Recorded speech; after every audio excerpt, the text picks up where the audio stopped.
Yo, what's going on, guys? Welcome to another edition of Strength Camp Show. Strength Camp Show. We should say it together. Yeah, we gotta have some kind of same thing every time. For today's topic, last week we kind of just discussed basically open questions, just kind of see who you guys are, what you guys need. This week we've talked about, we got a lot of questions about, as far as being a personal trainer, getting started, where you get started as far as where you're training your clientele. So that obviously leads to, how you get started off and where you can begin to train them. And then obviously moving into certain locations. Mm-hmm. There's people out there who sublease from actual gyms. Mm-hmm. There's some personal trainers. You've had experience actually utilizing a commercial chroma carpet gym. You've also had experience to a park, and you've also had experience getting your first facility when it wasn't vogue to have a warehouse. Mm-hmm. So I think these guys starting off who are wanting to be trainers, I think one of the number one hurdles that they come across is, where do I actually train them? Mm-hmm. And they have this huge thing that they think they see these gyms of these guys who have put in 10, 20 years chipping away at this to get that huge facility with the turf, or they see ours, and they think because they don't have that, they can't compete in that space, or they can't get started. And a lot of time it stifles them from even getting started. So I just kind of like to bring up that topic. And actually, instead of a question, I'd like you to just kind of tell a little bit, obviously a lot of people know this story, but I don't think people understand the resilience you had as far as your evolution to be able to get into Strength Camp 1. And now looking back at Strength Camp 1, you're like, wow, that's like a fraction of what it is now, and being where it was and everything like that. But just even saying how you got started and the courage it took to be able to move clients from an actual air-conditioned gym to say, yo, we're gonna meet in the park this Saturday. Yeah. Well, for those of you who don't know what Chris is talking about when he says Strength Camp 1, it's the strength camp that we met at. Yeah. Which was back in 2007, 8. And it's the strength camp where most of you guys started watching my YouTube videos. So if you go back to the very old YouTube videos on the Strength Camp YouTube channel, you'll see me in a warehouse, but a much smaller one. As we were preparing for the show, I decided to write down all the different places I worked, all the different incarnations of Strength Camp since I actually moved to Florida. And really, there've been 7 of them. I've worked in 7 different places. Now, it hasn't always been Strength Camp. In fact, before there was Strength Camp, there was Sports and Performance. That's what I called the company. Yeah. This is the one up north? No, I've had different brand names. I wasn't sure how to brand myself first as a trainer. Gotcha. So when I first moved down here, then there was Primal Edge, so I was a primal coach.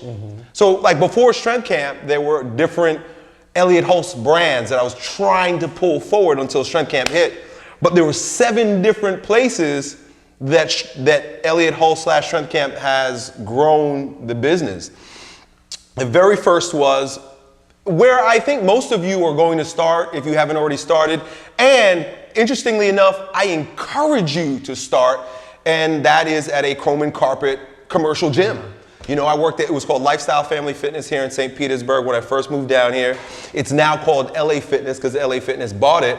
But that's where I cut my teeth on marketing and sales and training. Those are really the 3 things that you're in business for. You're always in the business of marketing when you're a personal trainer or an entrepreneur, no matter what. No business exists if there isn't cash flow, and cash flow is the result of marketing and sales. Otherwise, you just have a hobby. And that's cool. A lot of you guys are experts in fitness or just really like lifting and stuff like that. But if you're hoping to turn it into a business, marketing, sales, and your expertise. And this is the reason why I recommend working at a commercial gym starting out, because you have the platform and you have the freedom to exercise your marketing skills, develop your sales skills. This is really where I developed most of my sales skills, because there were members in the gym, so I didn't have to look for leads. They're all people here. Anybody who's exercising in the gym is a potential customer of mine, so they're leads. So I used to think about how am I going to market and sell to all these people in the gym. And I did an incredible job at that. A lot of you guys who are working at commercial gyms, and if you're pouting and you're wondering why nobody's hiring you, it's because you're not thinking with a marketing and a sales mindset to the people that are actually there in front of you. When you're a personal trainer at a gym, you have unlimited opportunities to convert those people who are there into clients. And that's what I did all day long. Number one, marketing was myself. The way I looked, the way I carried myself, the way I spoke to people. I spoke to people in a very professional manner and showed them my expertise. And number two is where I developed my sales skills. Once I'm out there on the floor, and I attract somebody, we start having a conversation, they want to know about an exercise I was doing or how they can change their body in some way, shape, or form, I would always bring them to come and sit down in the office. And that's where I practiced and developed my sales closing skills. You see, so there would be no strength camp, and the reason why I'm starting here, because it's the foundation, there would be no strength camp had I not worked at a commercial gym, developing my persona, my character, my marketing, my hook, and my sales skills. At a certain point, Elliott Hulse, which often happened, got real big-headed. I get real excited about myself. I believe in myself. I think that's what it is more than anything. And I believe I can do anything. So at some point I said, shit, I don't need these guys. And I decided I was gonna break out onto my own. So that's where Strength Camp number 2, or in this case, number 2 came from. And it's funny because I had all these members, all these clients at the gym, and I thought I was so cool, and I was able to close them, and I was able to train them and retain them and whatnot. And I figured they would all leave with me, right? This is like the demise of most gyms. They don't want you to bounce with their clients, but I'm a rule breaker, and sometimes I step on toes, and I make enemies that way. But I was like, hey, at least in my mind, I'm a great trainer. I'm going to be elsewhere. Would you like to come with me? Out of about 12, 2 came with me. And you know what? I didn't go back on my word. I said, okay, fuck it. I'll make it happen with the 2 of you. And I've got wonderful stories about those 2 beautiful people. But Strength Camp number 2 was in a chiropractor's office. I don't know if you knew that. I don't think I knew this. Yeah. No, I didn't know over that. here on, not too far from where you live. What is it, 22nd that you go down the street? Yeah, not too far from there is a chiropractor's office. Man, it was crazy as shit. This chiropractor was an interesting dude. He was a biker. Not that that made him, any less of a chiropractor, but he looked and acted like a biker. But the craziest thing happened. I was developing my clientele. I just had very little equipment, and he had a little space in the back, and I had very little equipment in there. I had a Swiss ball, I had a barbell, and some dumbbells. And that was it. I trained all my 2 clients, and then I started getting a few more through my extended marketing practice coming there. And then one day I came to train one of my clients, and there was a notice on the door that the bank repossessed the chiropractor's office. So I'm here, I'm showing up because I got clients coming up, and there's a big friggin' red sticker on the door. Damn. And I'm like, but all my shit's in there. What am I? Damn. So Strength Camp number 2 kicked out. That's when I ended up going to City Gym, which is out here in St. Petersburg. I stayed at City Gym for about 2 or 3 years. I stayed there for quite a while. The woman's name was Tara that owned it. And once again, I practiced my sales, marketing, and training skills over those few years. It was kind of like a landing platform for me to develop my internet presence. And that's when I wrote my first book, Unleash Your Primal Edge. That's when I designed my first website, elliottholse.com, with some like template platform. So I started getting people I discovered internet marketing. That's where I started making squeeze pages and sales letters, and I was getting clients there. That's where I really developed my internet marketing skills. I was on my own. It wasn't like I was at a gym where there were lots of clients. I had to go outside to get people in, and I did a myriad of different things, including hanging shit on door handles, but I figured out the internet, pretty early on. That was number 3. Number 4, when I realized I'm outgrowing this place because, I was training more people and bigger guys, and we're dropping dumbbells, and, the other members weren't very fond of that. I started putting my equipment in the van and training people out on the park. So that was strength camp number 4, was out on the park. I like to tell you guys I started out in my van in the park, but there's been a progress, there's been a progression towards that. And I think that's important for you to know, and that's why I'm taking my time with this, because a lot of people want to jump right into the big facility with all the excitement associated with it, because they see people on Instagram with that. There have been 4 strength camps over the course of, man, that must have been about 5 years, maybe longer, 5, 6 years, until finally strength camp number 1. I was out in the park and I decided I wanted to I was tired of driving my van around with all the equipment. It was costing me a lot in gas, and times it would rain and I didn't have a place to train people. All I needed was a hole, just a little hole in the wall.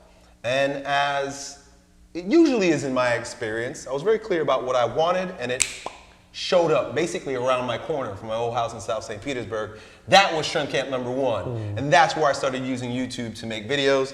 After that, we left strength camp number 1 because, well, it was dangerous there. I'll put it that way. You've heard enough stories about that. Yeah, there are a lot of enough stories about the crackheads and prostitutes and angry dogs coming and attacking. So it was just a time for that to be done. And strength camp number 2 is where strength camp YouTube channel started blowing up. That's when I was making all those videos. I was shooting them, Chris was cutting them. We were just like production, boom, boom, boom, boom. So all those Yo Elliott videos that you see, that was strength camp number 2. And then strength camp number 3, 10 years later, you know, for those of you who are strength camp ambassadors and you guys are trying to nail down that big place right away, just breathe a little bit. Take your time. Breathe into your balls. It took Elliott Hulse, and there's not too many people faster than me on feet and faster than me in life. 10 years to get to our 8,000 square foot place where we got more than enough space. We almost got too much space. Yeah, there's a lot of room. So there it is. That's how strength camp came to be. And now, of course, we're helping other gym owners open up their strength camp. So strength camp is not just 8,000 square feet, but worldwide. Right. Chris has been doing a lot of one-to-one work with our ambassadors, getting them into the right place. Right. And I think it's so important that obviously the lesson that by displaying what you've done is to show, you know, the principle of paying your dues. You know what I mean? Not only did you pay your dues, obviously things are happening at a rapid level right now because of technology. So, you know, I think a lot of the guys coming into the industry these days, we often like to talk about, can sometimes have, because of the technology, are a little bit entitled, you know, where they don't pay their dues. I think you have to pay your dues as far as the location. And as you alluded to, you have to pay your dues to understanding the actual game and the marketing and the sales, because that to me is huge step that a lot of these guys don't do. I went to school, you know, I went to school at the University of Miami. I had people who were extremely intelligent, smarter than me in the textbook, were taking these physiology classes and absolutely crushing them, and then they would get out and they would try to go train people, but they had no marketing and sales. And I think it's so important for them to know it goes hand in hand. I wouldn't have known, or here's the thing, I've said this before, but when I came into the internship, or when I got dropped off or when I got done with college, you essentially said, like, okay, there's my gym. You know, for the first, I think you said the first conversation we had was for the first 6 months, you can utilize my gym to train your own clients. You know, and this was you helping me out to get on my feet. We already had a friendship, we already had a relationship. I did an internship for you. And I kind of got dropped off, like, okay, what the hell do I do? How do I generate leads? How do I market? How do I sell? I wouldn't have been able to do that and get on my feet had I not done that, I believe. Worked at LA Fitness as their personal trainer, and then moved up into their, you know, their assistant manager of sales and stuff like that, because I had to learn a process. That was my first experience of having a process of actually sitting somebody down and selling them. And, you know, obviously we kind of, like, I was kind of resistant to what they were doing as far as their sales script. That was my first time learning a sales script. Sales scripts are powerful, bro. They're very powerful. And I kind of, at the time, I was like resistant to it, because I was like, this is so robotic. And it was like, you know, 1 pound of muscle equals 3,500 calories burned per week. And if we can add muscle, it was just this whole sales script that I just didn't feel comfortable with. Sure enough, as I'm learning it though, I'm training these people and I'm trying to continuously get better at it. Once I was able to pay those dues from that experience, prior to going out to Arizona, I was able to come back and say, okay, now when I wasn't just, thrown out of the nest when I had that opportunity. I said, oh, okay, I understand there's a process to these things. And I think as these people are kind of evolving through their locations, they evolve their process as well as marketing. So I think they really do go hand in hand. Obviously, we talk about systems all the time. What I wanted to get into is, what was, well, you kind of alluded to the fact of the courage that it took you to be able to step out on your own. You had all this plethora of leads. You had all these leads. What was the first initial move when you said, I don't have these leads anymore, I need to get my own, and you selling the location you had? So essentially you sold yourself, right?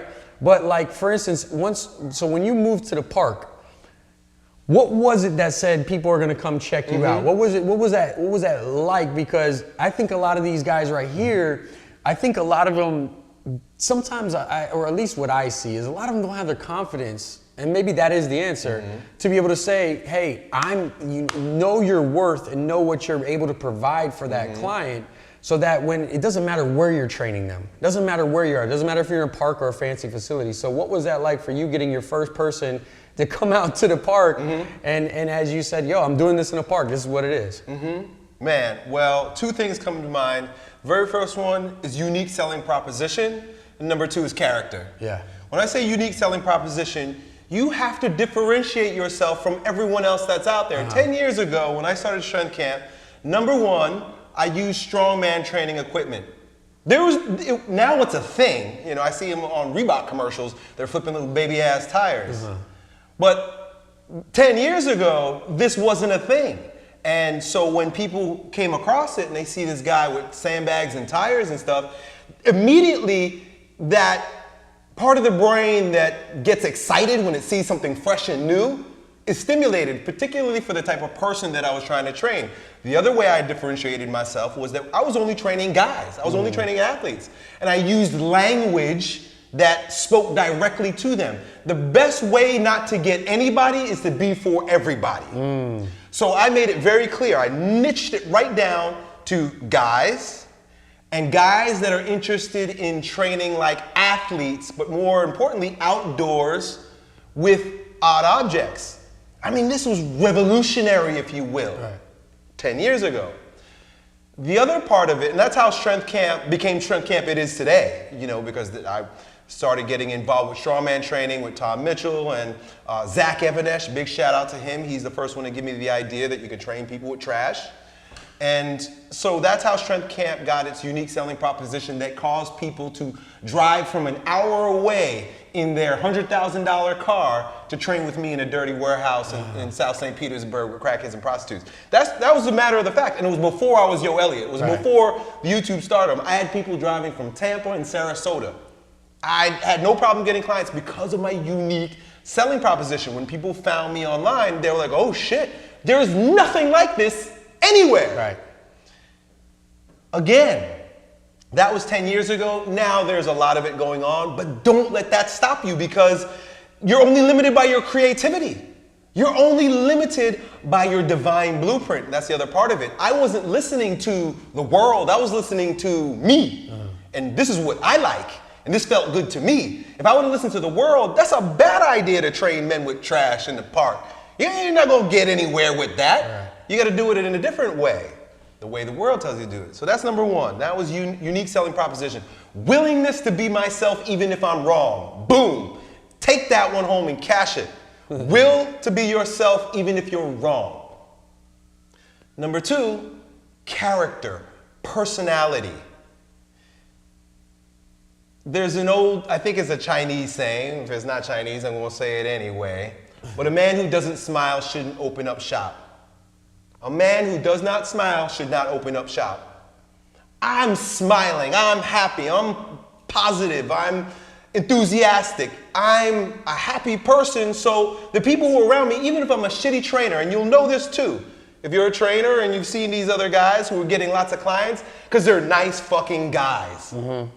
I don't care what it is that you're trying to, even if you're marketing to, I don't know if they're still in vogue, but 10 years ago, when Elite FTS was big, like the angry power lifter was kind of like, you know, cool character, and like, in a way, I was aspiring to be angry powerlifter, you know? I think you guys don't know what I'm talking about. When West Side was like up and coming or big. Even as an angry trainer, like that's your unique selling proposition. I'm a badass. You know, we got a badass, Michael De La Pava down Miami. In Miami. He's a badass. He got a mohawk, walks around, he swears all the time, he got fuck written all across his shirt.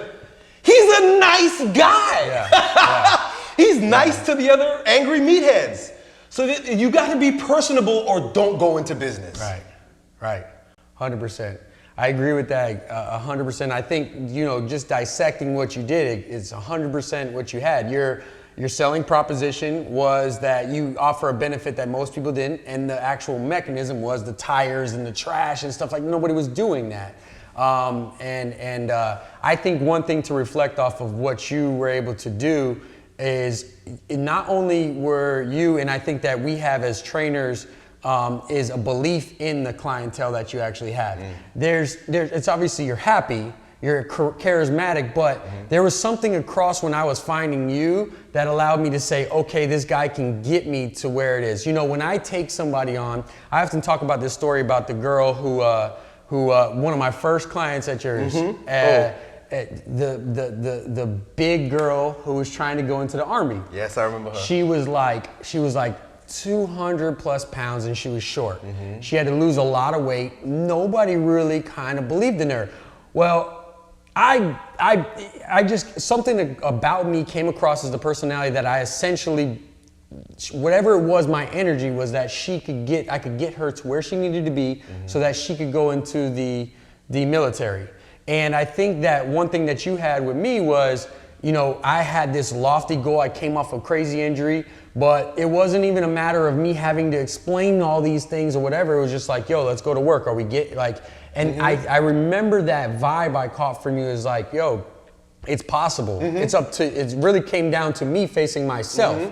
So it's kind of like all those judgments of yourself are thrown out, and a lot of time when clientele or prospects will come in to work with you, just the factor or the open space of you believing in whatever goal that they have and knowing confidently that it's like, yo, you just have to put in the work, immediately that's reciprocated and they want to be able to work with you. So it doesn't matter where you're at, you know? And I think that's a huge thing, because I wouldn't have probably came to you if I didn't think you believed in me to be able to play at the highest level. The reason why that worked is because you are me and I am you.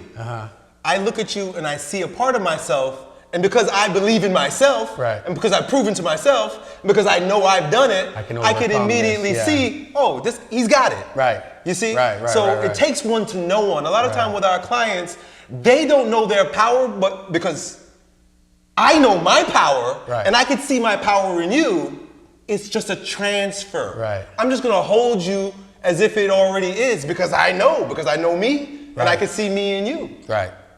Absolutely, 100%. You know, and then going further, taking it the next step further. So now you have clients, you're in a park, you're training them.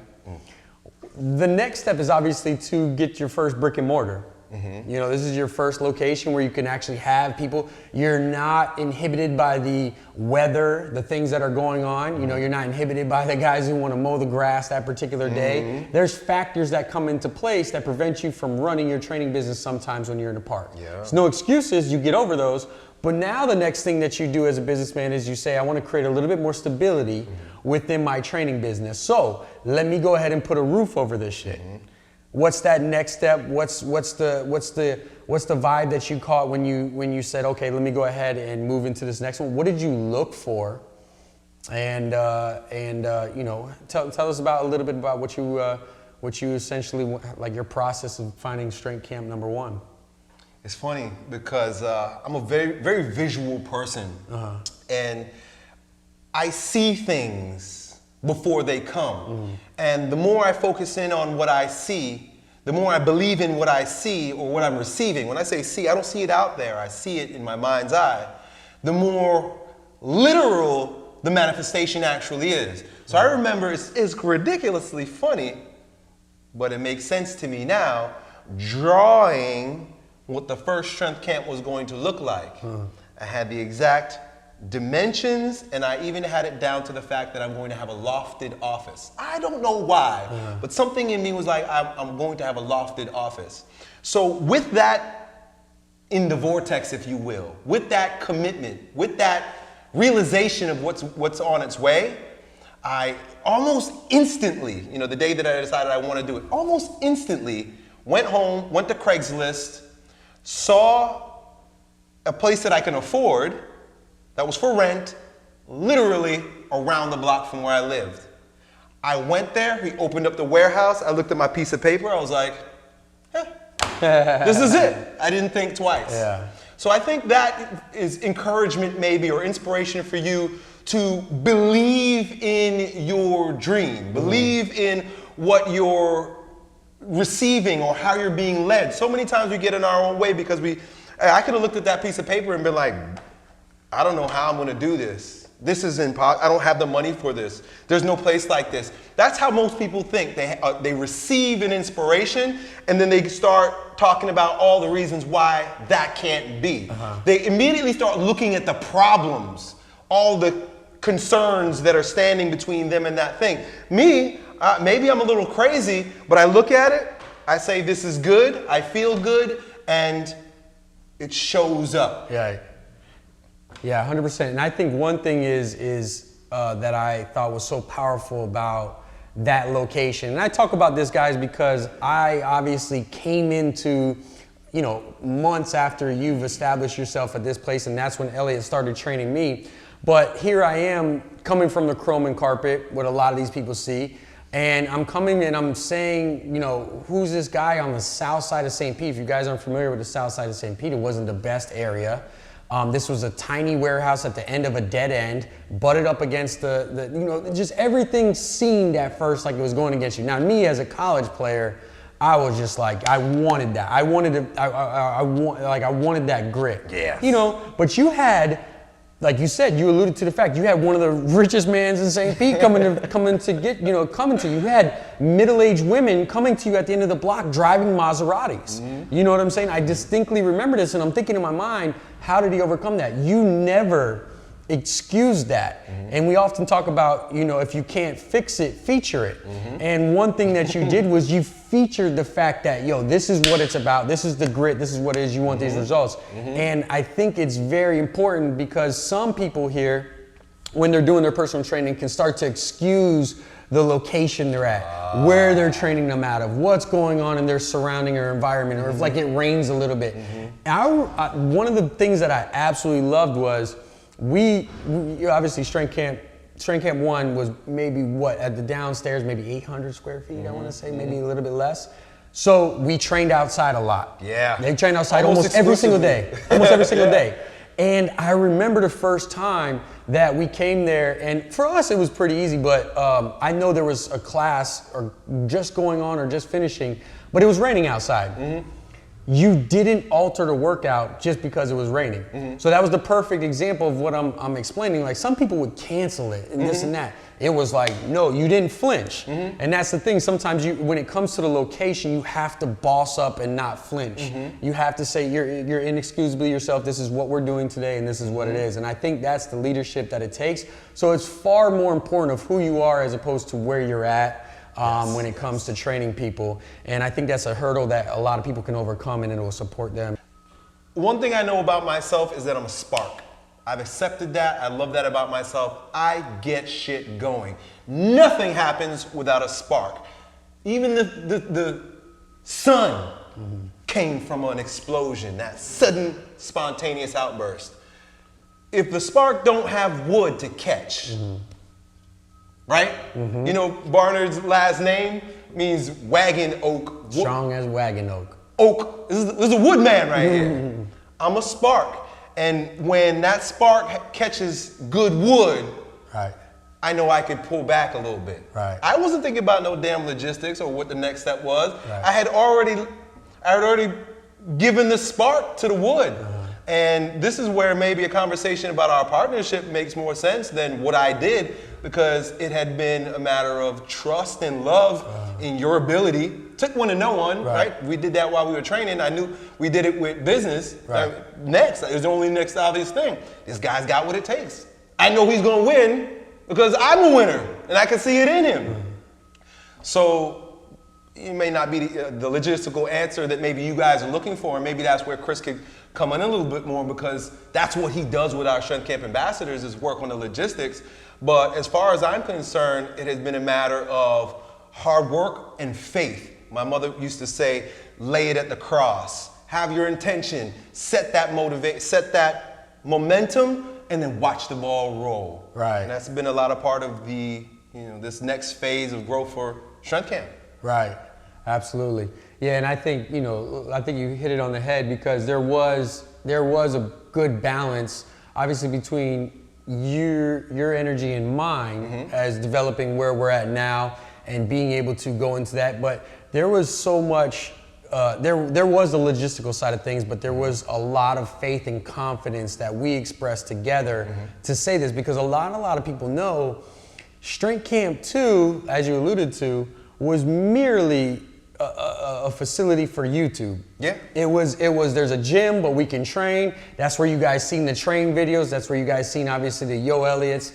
And people don't realize this, but we actually started to hide from people in the local area. A lot of people would want to come, train with us, or come from out of town. So there was a period of almost a year where essentially we just tried to hide, because we wanted to get so much work done on the internet, and we kind of did away with, there was no training. So when I say this because we went into the new facility, we opened up and, put the money up and all these other things, and we had 0 clients. You're talking about our new place now. Yeah, we started So, with 0. so I wouldn't suggest too many people to do that. They can do it at a smaller degree, but obviously we went to an 8,000 square foot facility. We ponied up a lot of money, and then all of a sudden it was just, hey, here it is. We got to figure it out. We're in the laziest city in America. And we're in the laziest laziest city in America. You know why city we in could do America. that? Because of faith in ourselves. We've proven to ourselves that we can win. Yep. And hey, to a winner, what does a winner want more than anything? A bigger challenge. Yep. That was a huge thing. And we knew exactly what we needed to do to get from 0, exactly how many clients we needed to get to be able to cover overhead. We were moving. Shout out to Shannon and Mark. Shannon and Mark were 2 of our coaches that were supporting us. We were working with them. They were constantly working with us to train them up. And it was just, I just remember those 3 months being a huge blur. I remember being very irritable. I remember just being very upset, because it was just, the schedule and the erraticness of what we were doing was just putting everything together. Now I'm obviously through that experience, I was able to flex my faith and confidence muscles.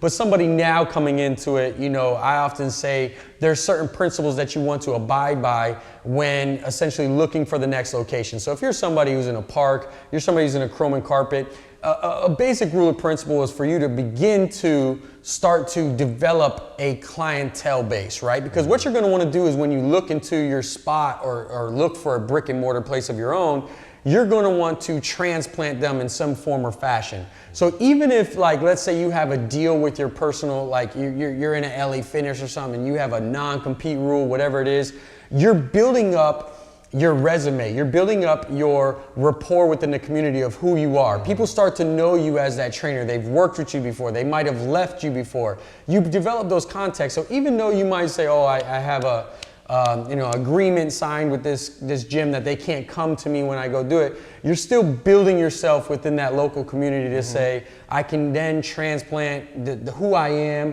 or any of my clientele, if you are doing it in a park, to this new facility we have. So I always say you want to kind of have enough clients, or feel like you can get enough clients off bat to immediately cover overhead that first month, even if it's just a confidence in yourself. See, we were enough in the local community that even though we had 0 clients, I had the confidence and faith in myself. I worked with so many athletes in the local area. You worked with so many people that I said, okay, yeah, this is a big undertaking. This is a big bill that's going to come the first month, but we've built collectively ourselves enough in the community that I can flip on the switch or the lights and people will come. So I think the first thing is for you guys to realize either you have physically clients, or mentally you believe you can get the clients. And when I say mentally, it's, hey, I've worked enough in the area and I have them. And then from there, you start looking at location. And that's when it kind of gets a little bit more logistical. That's when you say, hey, how much capital do I have?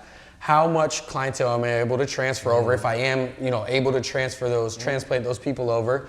And then you want to start to build out a little bit out of your future, because what happens is a lot of people will transition into a new place and they never give themselves those couple months to be able to breathe a little bit. And don't get me wrong, we both jumped out of the boat and learned how to swim in multiple different occasions with multiple different outlets. But what I'm saying is, for somebody to set themselves up for success, I'm coming from a little bit more stance of preparation because I've thrown myself off the boat a couple times. So now I learned, okay, if I can set myself up with a boat or an oar or some kind of raft before I jump out, it's a little bit easier for me to survive than just going ahead and swimming, right?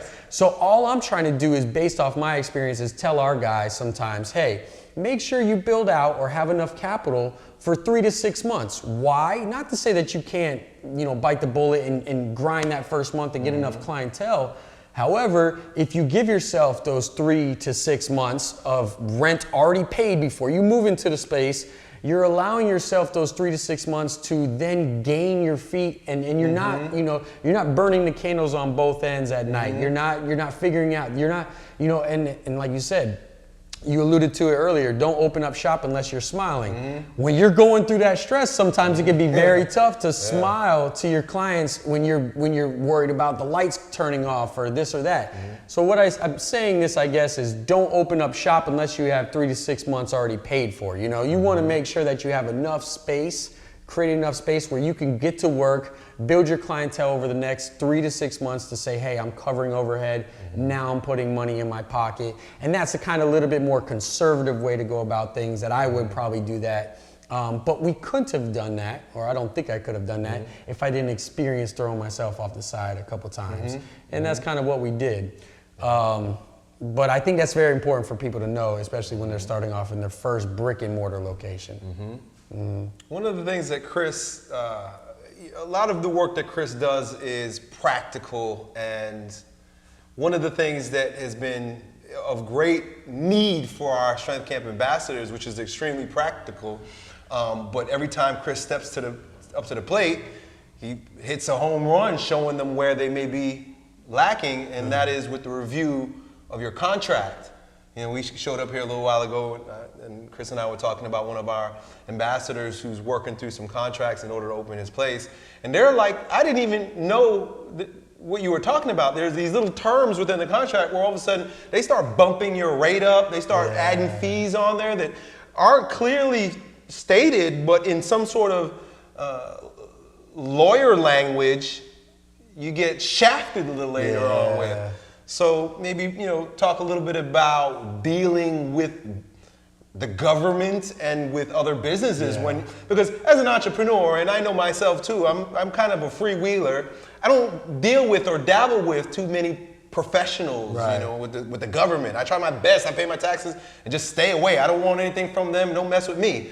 But when you want to open up a business, remember we had to do all these upgrades to the place. So you're looking at contracts and you're looking at licenses or whatever it is that they require for your city to open up a gym. And I think that just comes through experience and educating yourself. And I think the biggest thing is anytime you're engaging in something that's going to take you kind of long term, I do believe you need to give the diligence to educate yourself. And obviously if you come on with these guys are our ambassadors, so they get the whole team to be able to do some market research for them, and we're able to kind of, through our experience, be able to support them. But one thing that I often say to the guys that when they're starting off is, yes, there's a balance between the two. You want to draw it up. You want to go into a place and say, hey, I feel the vibe here. I feel like I can train within here. So there is that vision that you talk about. The next step that I say is when you actually put pen to paper. Right. So when they actually send you the contract, that's when you start to be able to review, because this is a big step for some people, depending on where you're at in the country. We're fortunate enough in Florida that they do, in this area, a lot of 1-year leases. You go anywhere else, you go to the West Coast, most of those guys are 5 years and above. So you're kind of stapled down for 5 years. And that's a big undertaking. And I think that can prevent people a lot of times from actually moving on them getting their own facility. But once you get that paper, the first thing that I always say is never be scared to negotiate. These guys, what you got to realize is a lot of these property managers, at least what we experience here, I'm experiencing this with a lot of our ambassadors, they have a lot of properties out there. So they're not trying to get over on you or make their millions off of your one property that you're renting out from them. No, in fact, if they're in commercial real estate, they have many. So what they're trying to do is make sure they're filled, and it's a compounding effect. So, you know, property A, B, C, D, and E are all filled, because if they're not filled, they're losing money. But what happens is they compound those little increments so that it increases for them. So if you put your mindset in the mind of the people who are owning it, the landlords, whatever it is, you can start to see, okay, first and foremost, I need to negotiate with this person, because $1 to them per square foot for them is maybe nothing, but for you it could be everything, because that can add up to thousands of dollars at the end of the year when you're running your business. So first and foremost, you need to negotiate. You need to look at the contract and see how you can essentially be able to look at it kind of from an objective standpoint, as opposed to being so attached and emotional to what the location is. And for me, a lot of guys that I notice, the negotiation process is just simply the fear of asking. Even if you don't negotiate and you don't feel confident in knowing how to kind of change some things around, hey, what if we go 3 years instead of 1 year, but you give me 3 free months, any of that kind of deal, is just simply just saying, hey, is there any wiggle room on the price per square foot per month? That's just something, just to be able to put it out there to say that you essentially have you know, any kind of room to be able to negotiate. Then from there, I suggest being able to look at all the fees. As we said, a lot of guys don't understand that there's a lot of fees. We are referring to the example of, you know, we often talk about all our ambassadors. We meet on our guys all the time, so we constantly are filling each other in. One that we're working with is in Arkansas. He just was unaware of the fact that, you know, sometimes when you're reading these lease and these agreements, they'll give you the flat rate. They'll give you the numbers, but then they'll say CAM charges. A lot of guys don't know exactly what that is. In fact, we had one at this location that, you know, I experienced here as well. But then all of a sudden, he was like, okay, well, what are the CAM fees? And then all of a sudden, the guy tells him, oh, it's $2.38 per square foot. Well, if you think about that and you multiply that by your actual per square footage of 2,000 square feet, you're talking 400 extra bucks on top of your lease. So it's just a matter, this is why I say it's important to be diligent and understand before you go into it, because there's been people who have signed up for something like that, get a CAM fee or get some kind of tax that they were unaware of when they were signing it, and then all of a reason get hit, you know, first time they get that bill, they get it from their guy, and it's like, okay, it's $400, $500 more than what they thought. So I just say be diligent. Be diligent about how you go about reading that. You know, don't just go straight into it headstrong, I'm gonna make this work. At least know what you're getting into, because then it won't carry over long term. So to me, the first two things, especially for somebody who's inexperienced, I just say negotiate, and don't be afraid to negotiate, even if you're just asking. It's just a communication, because at the end of the day, you don't see that guy 5 years from now, so who cares what he thinks about you? Just simply ask him. You're not being cheap, it's your business, right? Yeah. And then two, it's just simply to be able to give its diligence to the actual contract, know what fees are associated with your state or your city, know what comes at the end of the year, because sometimes it's top loaded where it's at the end of the year you have to pay a lot more. So just understand that. Sometimes a lot of these guys have realtors that'll support them and understand them. I learned through Google. I just Google what the hell it is, you know what I mean? And that, to me, if you don't Google, or if you get hit with a charge later, that's just you being lazy. You know what I mean? I think that's you just being lazy. Take the 5 minutes, look through it, and then go through there. So really, that's kind of how I approach, and I think that's an easy way for these guys to kind of approach those contracts. Yeah, if you don't know, you don't know. You don't know what you don't know. They say the biggest ignorance is not knowing that you don't know. Right. I don't know that I don't know. And that's a tough place to be in, because I know I've scraped my knees quite a number of times out of ignorance. Like, I just didn't know that I didn't know. Now I'm an action taker, so meaning, like, I don't mind scrape my knees, pop my biceps, whatever it is. I'll take the pain, but it's nice to know sometimes. And that brings us to a point that I'd like to reiterate because it deals specifically with how we're growing as individuals and Strength Camp and with our Strength Camp ambassadors and anybody who's watching this program. Wise counsel is priceless. Getting wise counsel is priceless. So just from the top down with the Strength Camp organization, Chris and I are always investing in coaching. You guys will be in Orlando with an internet marketing thing. We're going to be in California this week with one of our mentors. We invest in our own education, not just through Googling. Googling's cool, that's fine. But sometimes having someone there who's been there, who's done that, and who can, like a coach, see the winner in you to make it that much more a reality is not only priceless, meaning there are things that have saved us and saved some of our ambassadors thousands and thousands of dollars, but I forget what I was going to say next.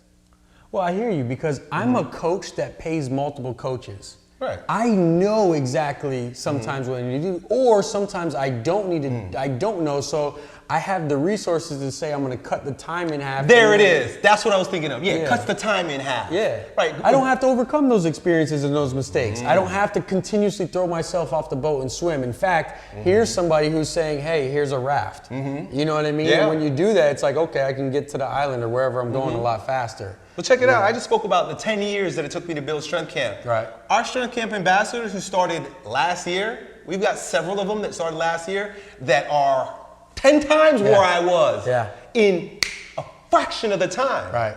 So this is a call to action, make no question about it, that if you are a personal trainer, strength coach, and you're wanting to open a gym, and you like what Strength Camp stands for, go to strengthcamp.com, fill out an application, and consider taking us on as your wise counsel. You're going to get the same result in half the time and save you a lot of heartache and money along the way.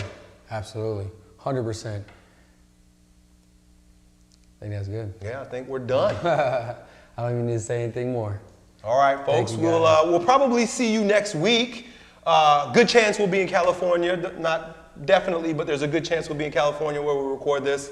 Like I said, we'll be out there meeting with some of our mentors, and this is all about Strength Camp worldwide and you becoming the strongest, best trainer you can be and living a lifestyle that's worthy of you. 100%. Peace.